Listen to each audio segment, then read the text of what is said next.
will the policy in Japan change soon enough to ensure that students who've been waiting this long and whose entrance is completely safe and reasonable, will it actually change and will they be, remembered? Um, Hi everyone and welcome back to the channel. I'm Davide and here we talk about the situation of international students in Japan. They have been waiting to enter Japan for over 1 year. Please support the students and help us raise awareness sharing this video, subscribing and liking the channel. Today I'm here with Paris from Vancouver, Canada. Hi Paris, can you please introduce yourself and tell us a bit about your story? Hi, hello. Nice to talk to you all. Yeah, my name is Paris, and I recently started my master's at a school in Tokyo, and I've been waiting for a good while. I was originally supposed to start last September. It's been a long time since that initial, the beginning of that application process, and then being accepted, and then having to delay until now. It's been basically a year since then. How was the first decision? How was communicated to you that you had to wait 6 more months? And what did it mean for you, the first postponement? That was a difficult moment because if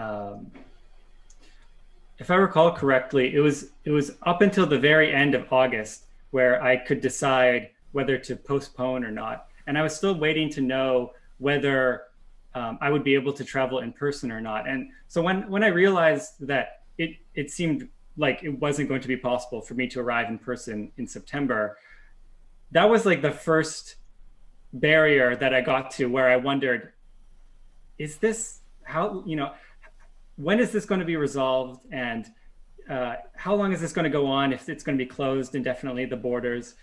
I was really interested in this specific program, and I knew that it was a good fit for me. And I also knew people, including professors in the program. So I was very dedicated to this cause, and I decided, okay, I will defer because the only other option is starting online at that point. And I thought to myself, when I start in the spring, that'll definitely be in person, right? Which is what we all thought, I assume. So it's been very difficult to still hold on to this plan of entering the country without knowing how, at least in some sense, how it will end up. In a sense, the most difficult aspect is not waiting itself, but waiting without knowing what can go wrong, what will change potentially. And I think the last thing you said just really summarized everything. Of course, there is a problem of students waiting over a year, but even a bigger problem is that there is no communication. There is no clear information. We need from the government some sort of communication on what's their plan, what's their time frame. Of course, things can change. Unfortunately, we know that coronavirus is still very, is moving. The situation is changing, I would say, every week. So we know, we understand that things may change, but at least kind of giving at this present time, what's their plan, what's their intention for international students. I think that will improve your position, like many others, right away. Yeah, I agree. And I mean, part of the reason being is because, yes, waiting is difficult. Having that sort of patience, requires a certain amount of stick-to-itness. But knowing when you're able to enter the country allows you to prepare for that, not only, mentally, but also in, do I need to be working in this time, in order to support myself, right? What sort of research or programs can I accomplish in the meantime? How can I use my time effectively now such that I'm not feeling constantly drained by this ambiguity in the plan to enter the country? So I agree. Like the first thing I would like to hear is, a date, even if it's tentative. It doesn't have, it could change potentially because, I think all students and all folks in my position are very sympathetic to the difficulties that everyday Japanese people are facing in the country, their inability to receive a vaccine yet, and the increase in numbers. It's obviously their health and their well-being is our primary concern. But what we would like to know is just a small amount of information that will allow us to alleviate some of the stress and some of the ambiguity in our lives, so that when we do enter Japan, it will be in the we will be in the best position to settle down and contribute and, continue school or work or whatever it is we're coming for. So yeah. Yeah, and I 100% agree with what you just said. How is your life at the present time? How difficult things are right now for you? So I start at 5 p.m. local time and I go until 3 a.m., which is, I mean, you can adjust your schedule only so much, right? There's, when you're doing class at 3 a.m., no matter if you are someone who wakes up late or early, it's going to be difficult to be there and be in the right mindset and be able to contribute fully to the conversation or whatever you're working on. I do think that there's something that students like myself can bring to Japan. I think it's not just, a one-sided relationship. It's obviously an exchange of ideas. In the case of those of us doing research, we're bringing our own knowledge and spreading that and learning in turn from other researchers in the country. If you are lucky enough to be like Japan, to have the great image and status that it does, to attract, students and future workers and whatnot, who are going to try their best to learn the language and who are going to work hard in their studies to acquire skills and who want to enter the country and contribute to it. I mean, that's a huge privilege that you have and you should capitalize upon it. You should embrace these people who are going to come and contribute to the society because it's going to have a positive effect, throughout, right? And I mean, there's a lot of places in the world that don't have this, who don't attract, these great, these workers or these students and whatnot, but Japan does. And I think it would be a huge shame if they kind of ignored them or didn't give them the sort of two-directional relationship that's required to make this process a smooth transition. And now that I've started the program, I can't, defer again. So I'm in it. I'm going to complete it. I'm going to work through it, even if, a portion of it is online, but it could have consequences further in the future about whether I am able to and whether I want to make Japan somewhere that I stay for an extended period of time. Yeah, it makes a lot of sense. And so I want to just, close this interview saying that, like Paris, there are thousands of international students that have the right reasons, the right motivation, the right reasons to come to Japan to study, but at the moment they don't know when and they don't know how they can enter the country. Mm-hmm. And like Paris, they are studying now until 3 a.m. in the morning.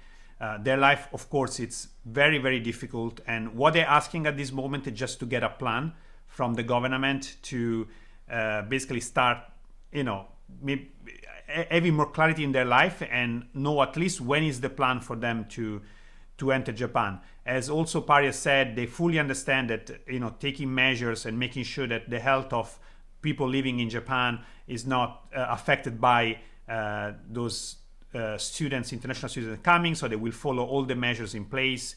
There are already measures in place actually for foreigners enter the country, which include quarantine, being tested, checking the temperature for the first 14 days in Japan. So basically you will be in a private room for 14 days without having any possibility to spread the virus outside. So there are already those measures for foreigners entering. We want just international students also to be included in the people that are able to enter Japan following those measures.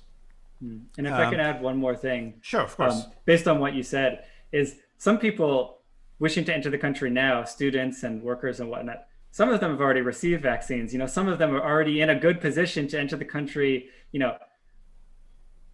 with zero risk whatsoever. And now it's just up to policy to catch up to this reality that we're living in, right? For me, for instance, I have an appointment to get my vaccine next month, right? And so by September, I'll have had both of my doses. And at that point, will I be able to enter the country? Of course, even if I entered now, I would go through quarantine. It would be a safe process. It wouldn't pose any threats. But even at that point in the future, will I be able to? So it's difficult to say because it's obviously doable now. Many countries around the world have been accepting students currently and throughout this pandemic, and they've been doing so safely. But will the policy in Japan change soon enough to ensure that students who've been waiting this long and whose entrance is completely safe and reasonable, will will it actually change and will they be, remembered?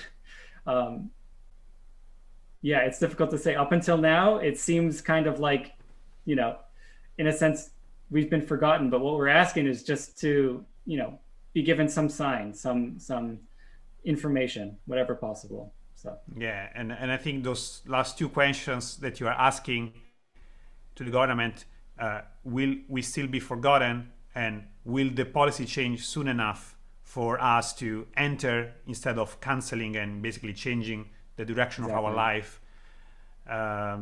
Now I think the world has adapted to the pandemic. The vaccine has been introduced. Many students from many other countries, outside Japan, are going to be vaccinated as well. So please take everything in consideration, and hopefully there will be a change of policy sooner rather than later. I know for a fact, I was telling you before we started the interview, that it will be possible to enter Japan. Of course, this is not going to be Hmm. forever.